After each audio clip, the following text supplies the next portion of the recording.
What your money would say. Andrew McNair. Money Talks. Are you listening? Money Talks. Are you listening? Money Talks. Are you listening? What your money would say with Andrew McNair.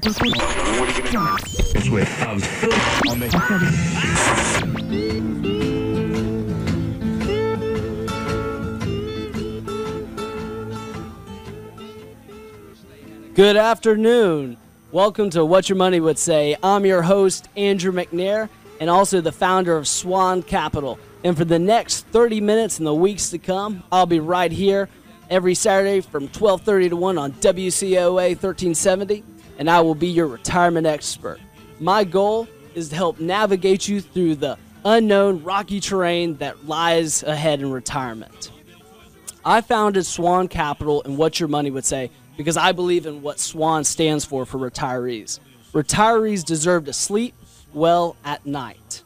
And I got sick and tired when I started off at 14 years old working in this industry, and it came to a peak in 2008. And I'll share with you why. Not just because of the recession. It was because I saw too many families get wiped out from this 2008 recession, not because the market fell through the floor. They were blindsided because they were investing like they were 20 years younger. My goal is to help share with people to remember that when the tide goes out, you find out who's skinny dipping.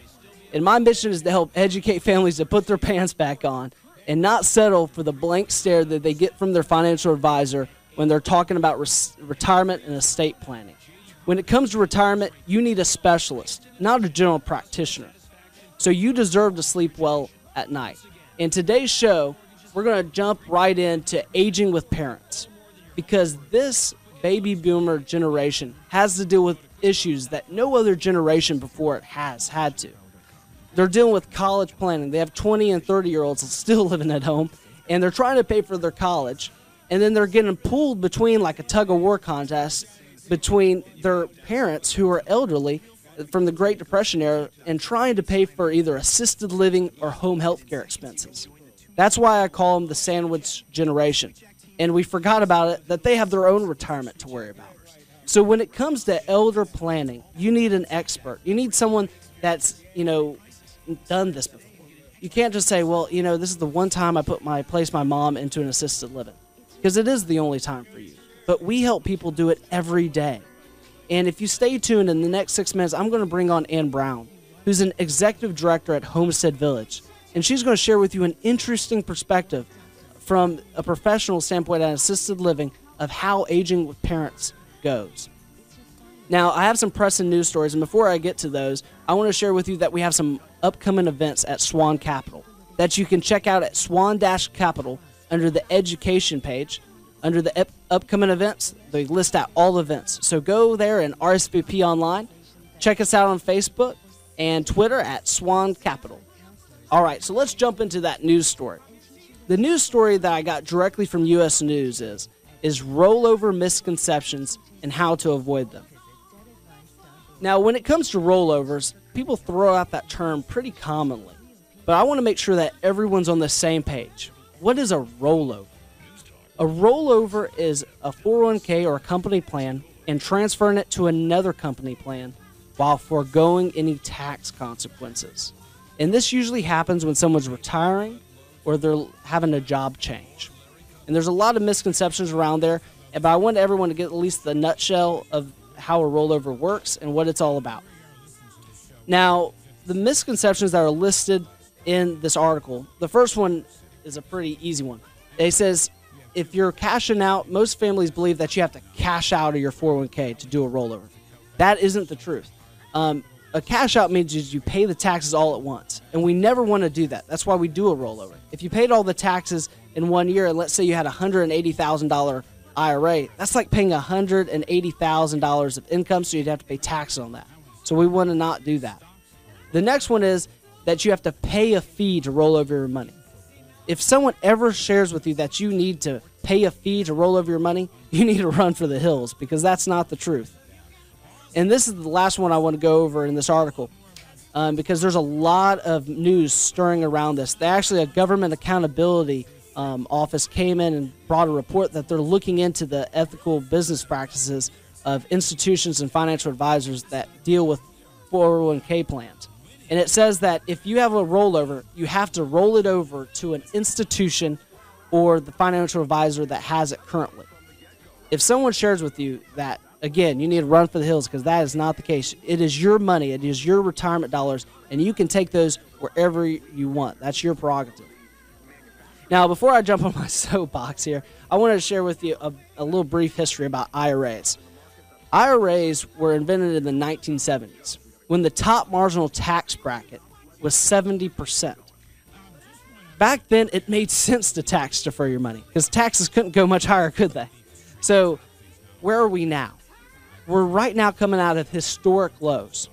So I challenge people, is it still a good idea to invest in IRAs? Now, if you're out there, and there's two groups I want to talk to today. The group is that still are contributing to IRAs because they're still working. Always, contribute to your 401k if you get an employer match. That's a no-brainer there. But if if you're contributing over that limit, like all the articles that sell the same stale bread, they say, contribute max contribute to your 401k. That's how you retire with $1 million or $2 million. That's old advice. I want to challenge you to take another look at it, a fresh look. There's also retirees. There's trillions of dollars in 401ks held by retirees that still have their retirement dollars captive in IRAs. And I say captive because I really honestly believe that I've never been more anti-IRA than ever before. And that seems controversial to what everyone in the mainstream media is saying.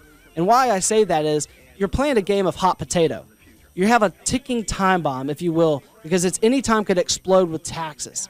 If we're coming out of historic low taxes, and when I ask people, do you think tax rates are going up? What do you think they say? They're going higher. I used to actually pause and wait for people to respond, but now it's kind of a rhetorical question. We all know taxes are going higher. It doesn't matter who's in office because no one's saving any money anymore. They have to go higher. So let me give you an outsider perspective. And I always like to go with parables and analogies because my buddy JC, Jesus Christ, came up with some really good ones, and he got his point across. The first analogy I want to share with you is my buddy Joe. Buddy Joe is a farmer. He's been farming for decades. And his grandfather was a farmer, and it's in his blood. But he's got a special opportunity. When he goes to the seed store, the seed store owner says, hey, Joe, we got two options today. You can pay money on the seed, and of course you won't have as much seed because you're going to pay in seed, and you won't have as much seed to plant, but you'll at least get the taxes out of the way, so when you get your harvest, it'll be all yours. Or I got this other option. I have this option where you'll pay taxes on the harvest. You don't owe any money right now. We actually call it a tax deduction, and I wish you could see my air quotes right now. It's a tax deduction that you'll only pay on the harvest. And I forgot to mention. Now, on that harvest, I'm not going to tell you how much taxes you're going to owe on that harvest, but I'll share with you that 20, 30 years from now when I want my money back. It'd be crazy for Joe the farmer to not take up the option A, to not pay taxes on the seed. Yet, when it comes to finances, someone throws that idea out the window, and we all are told to pay, don't pay taxes now, pay taxes later. I just think it's kind of crazy. Right now, if you're out there and you have dollars in an IRA, it's time to look for an exit. It's time to find that blinking light. If you're in a smoking house and you're choking, what's the first thing you look for? It's an exit. At SWAN-Capital, I help build IRA exit plans. I help take people from the uncertainty of wandering in the smoke-filled house, find that window, and we'll jump through it. I know it may feel like a Band-Aid where we have to pull it off, but you're going to owe taxes now or later. Right now, Uncle Sam, if you look at your statement, that pie, Uncle Sam has about 20% scoop out of your apple pie.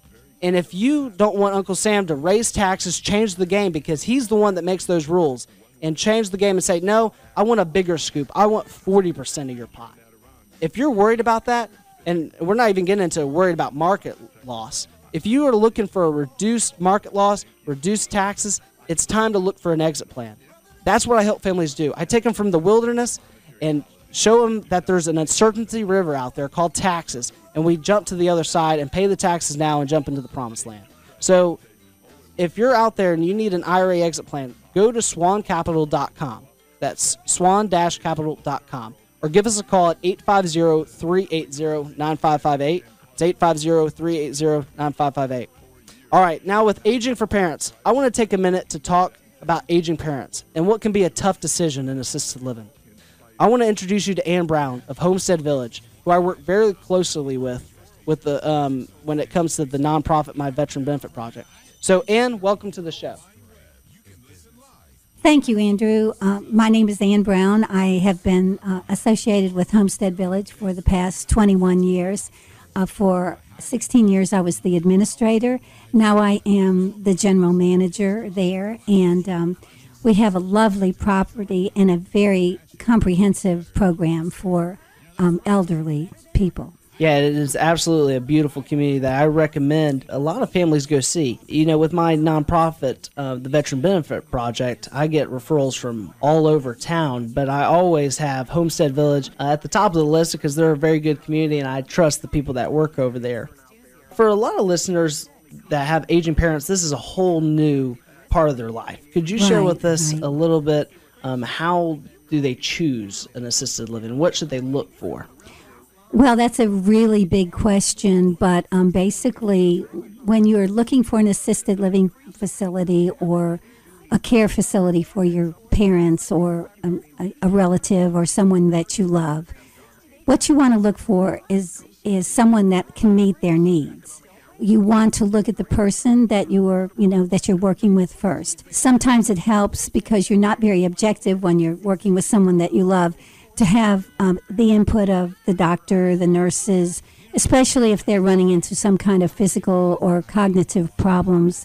And so at that point, you want to get the opinion from experts.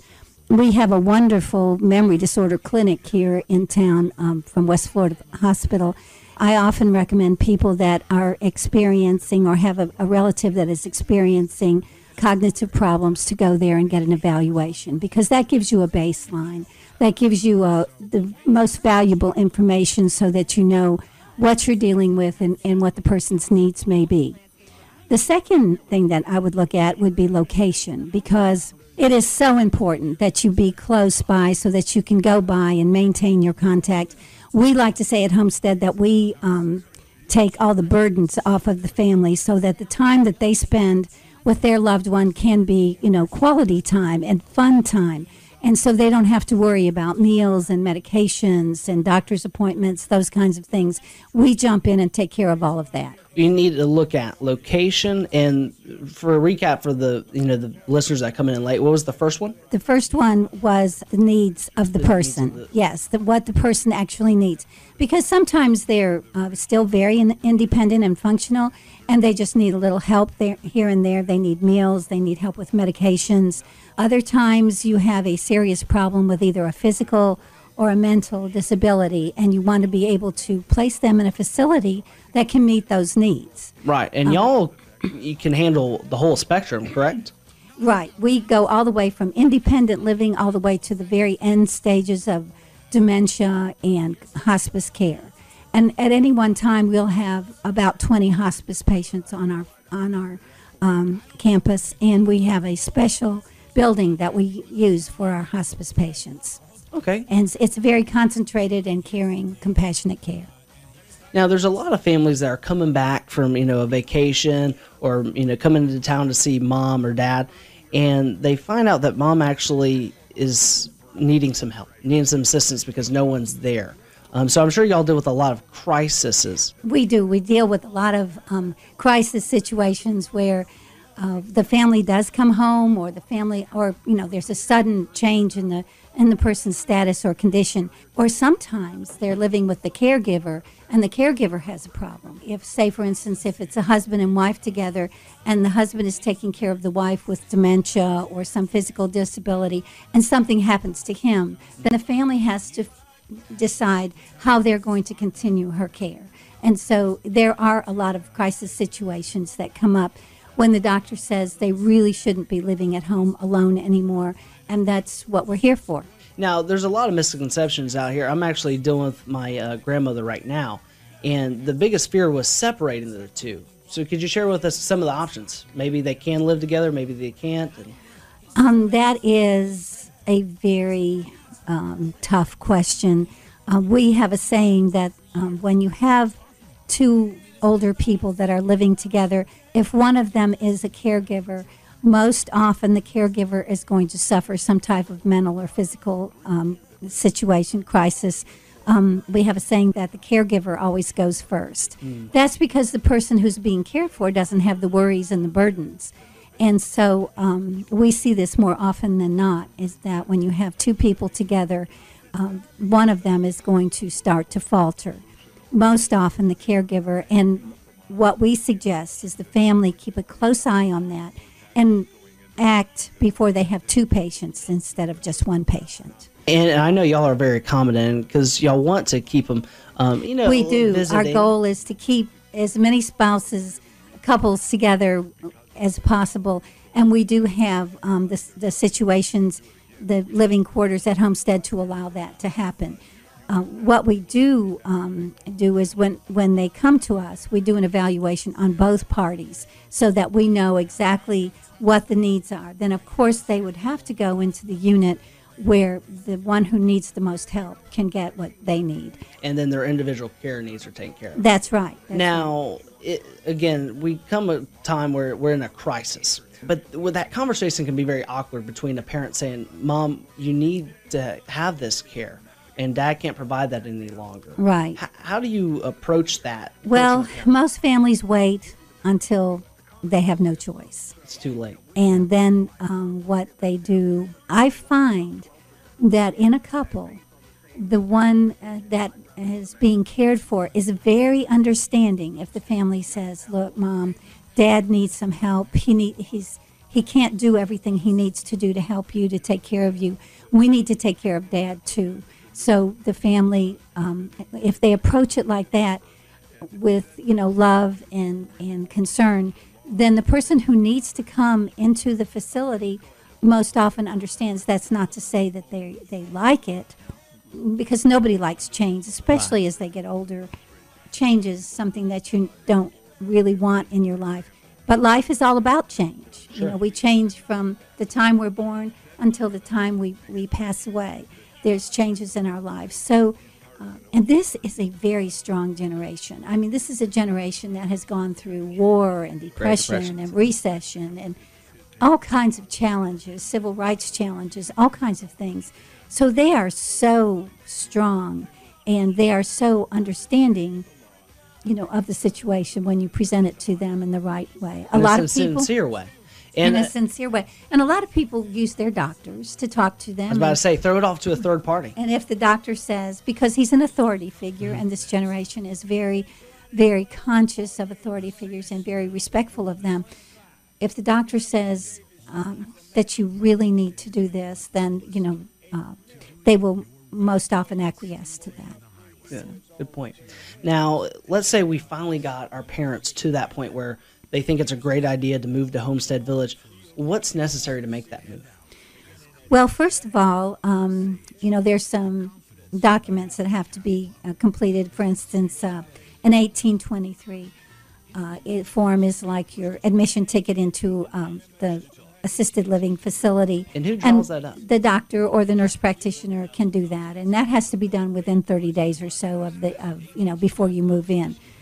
One of the things we didn't talk about, though, is in qualifying or organizing this approach, is that the family should go out and look around first, because they need to kind of do some qualifying. Some due diligence. And they do. They need to look at the facility, see if they can picture their mother or their father there, and make sure that and visit several times, unannounced, and see if you can just walk through the facility and check it out and make sure that it's what you think it is.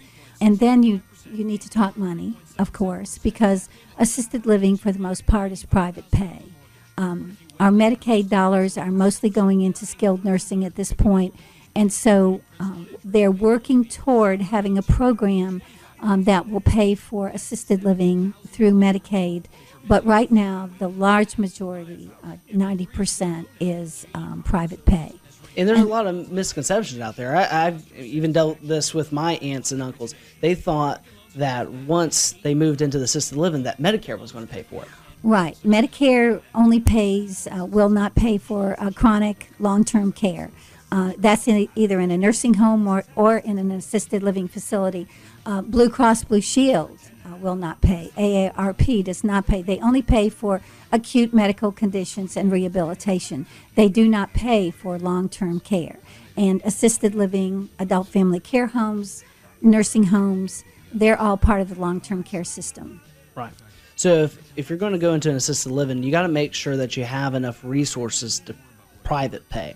And sometimes, because y'all do accept if the resident has long-term care insurance or oh yes, VA long-term benefits. care insurance is getting more and more popular. And really, when I'm talking with families, I recommend that the children of the prospective resident look into long-term care. Absolutely. Because it's a great bargain the younger you are when you buy it, and it will protect your capital, your principal, as time goes on.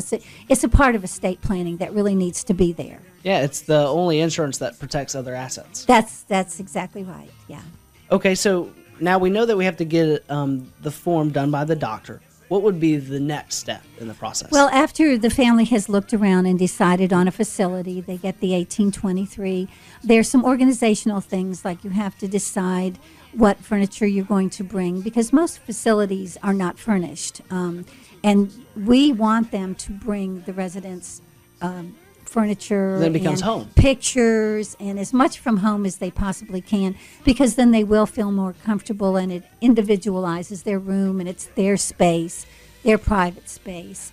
And that is really, once you get all of that organized, then you set a date for the admission and you go through it. It's a very painless process.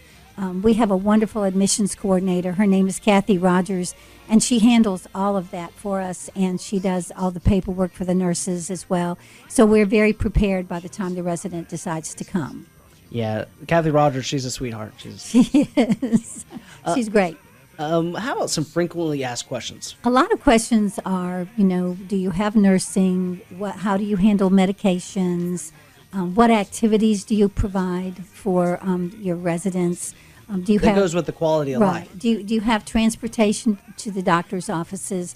All of those things. And as I said, at Homestead, we're a very comprehensive program, and we're all inclusive in our price. So we're not going to nickel and dime you to death about transportation costs or anything like that. We give you a price, and that's it. Straightforward. Right, straightforward. Because that's what families need. They don't need to worry about all the hidden costs. Well, they need to know, right. They need to know what their budget is going to be month to month. And that's extremely important for planning purposes. And so that's the way we have chosen to do it. We don't do any add-on fees or anything. The only extra fee that we have is a medication fee. If a person has many medications and requires a lot of nursing time to manage that, there is a fee for that. Right. I think it's 8 prescriptions or so? Yes, and or more. And then, the nurses get involved, and that gets a little complicated. So there is an extra charge for that. Okay. Again, it's simplicity pricing, because families don't need to be worrying about the money. They need to be worried about having their parents get healthy again and enjoying life. A family wants to take a tour. Share with us how they can get in contact with Homestead Village and how they can set that up. Very easy. They can walk in and just say, I would like a tour. Here I am. My mother is in the nursing home down the street, and they're going to release her in 2 weeks. And, I need to start looking for a place. And go over that address one more time, and where you're located. 7830 Pine Forest Road, about 3/4 of a mile south of Interstate 10. Across from the Food World. Across from the Food World. Just across from Produce Pots and Plants, which is a very popular place. And it's very easy to see from the street. We have many blue buildings. They're very Victorian looking. We have gardens and, all kinds of greenery around there. And it looks like it looks like a nice place. Because it is. So they can show up and they can call. And it's always better, of course, to make an appointment, because then you don't have to wait. because Kathy does stay busy, and so it's more convenient if your time is of an essence to make an appointment and schedule that, and then she will be able to devote the time to you that you need. We show you around, you make a decision, we discuss the levels of care. Our administrator, Deidre Navarro, does all the assessments, and she will go out to your house, go to the, wherever your parent is or your relative is, and do an assessment, and we will let you know what level of care that they're going to need at Homestead. Okay, and that phone number is 850? 941-5000, 941-5000. All righty. And one more time, if you'll give them your website. hvpensacola.com, www.h as in Harry, V as in Victor, Pensacola.com. Well, thanks again, Ann, for coming out. Thank you, Andrew. I appreciate it. What your money would say. Today's financial landscape can be rough. One of the most important aspects of planning is choosing the right guide to help you navigate the road to retirement. Andrew McNair and the team at SWAN-Capital is dedicated to providing the very best service in the retirement planning industry today. SWAN-Capital is a full-service independent wealth management firm dedicated to providing guaranteed custom income plans that you cannot outlive. Contact Andrew McNair at SWAN-Capital 850-380-9558. That's 850-380-9558. The difference between SWAN-Capital and you retire once. We help people retire every day. You should be enjoying your retirement years, not letting worry keep you up at night. SWAN-Capital. Sleep well at night. Contact Andrew McNair at SWAN-Capital 850-380-9558. That's 850-380-9558. Again, that's 850-380-9558. The Veteran Benefit Project, founded by Andrew McNair, president of SWAN-Capital, is a nonprofit organization dedicated to helping veterans and widows of veterans with long-term care expenses by qualifying for the VA's Aid and Attendance Benefit. Learn how to receive over $24,000 per year from the VA towards long-term health care. There is absolutely no fee associated with our assistance to the veteran, the widow of a veteran, their families, or any retirement community. Our goal is to preserve the dignity of the veteran and to reduce the dependency on the Medicaid system. Again, learn how to receive over $24,000 per year from the VA. Contact the Veteran Benefit Project 850-380-5137. That's 850-380-5137. 850-380-5137. Look us up on the web, veteranbenefitproject.com. At the Veteran Benefit Project, we are committed to helping you secure the benefits you deserve. Retirement expert Andrew McNair. Changing the retirement paradigm. Now back to what your money would say. Brought to you by SWAN-Capital.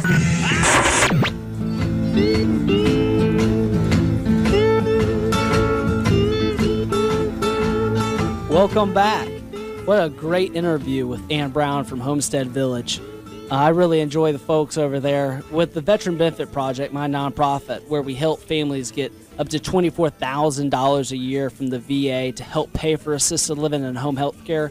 Homestead Village has been a great partnership. Also, I want to talk about some events that are coming up. We have at the Veteran Benefit Project, we have 2 events that we can learn more about those veterans benefits to see if your aging parent, your mother or your father, are eligible for some VA benefits.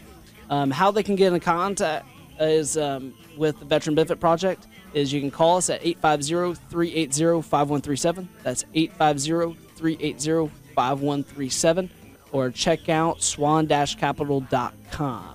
The next week, we're going to talk about estate planning. I have the pleasure of bringing in a partner of mine, Reggie Rhodes, we're going to have a fireside chat where we're going to talk about estate planning and some of the insides from an attorney. And the best part of that is you don't have to pay any money to do that. So he's going to share with you some insight.